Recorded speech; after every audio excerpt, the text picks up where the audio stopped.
Hi everyone, it's me, Kay Prila. So, today is day 3 ng Ako Muna.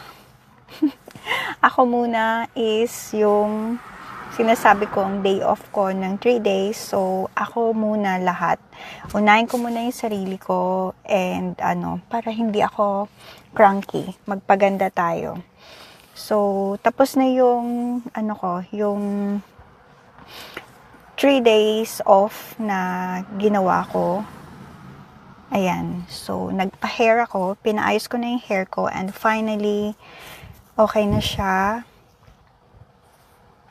Back to na din ulit. Soft na ulit. And wala na yung mga kulay na tumubo. And pinaayos ko din yung fringe ko. And nandito ako sa Studio 99. And yeah. I'm gonna put at the description yung address nila. Sobrang galing ng pagkakagawa ni Michelle. I really like it. And the team nila na maganda. Masarap din yung yung tawag dyan, yung massage na ginawa sa akin ni Ricky. Yan. Ricky yung name. So, ang sobra, bata pa siya pero ang galing ng kamay niya. Ang ganda ng pagkaka-massage niya sa head ko kanina.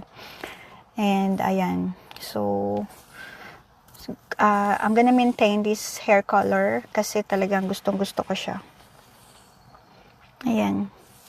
Soft na siya ngayon ulit. And sana mabuhay. Kasi patay na yung hair ko. Ayan.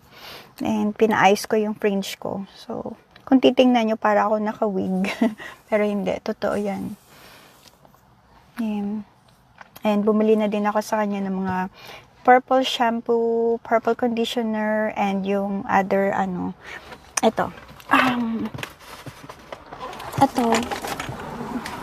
Ito binigay niya sa akin for free. Ayan. So, thank you, Studio 99. And this one is 200 ml. So, Chroma Clear Gloss. Pang siya, moisturizing treatment ng hair. And madami akong na sa kanya. And itong isang pouch, siya, shampoo, conditioner, and hair mask. So, ayan. Ayan yung product. Meron tayong shampoo. Tapos, pinagtitingin sa akin. Nako-conscious tuloy ako. And meron tayong conditioner. Ayan. May free pouch na ako. And meron tayo yung hair mask. Ayan. So, daw to? Sobrang ganda sa hair. Bye everyone!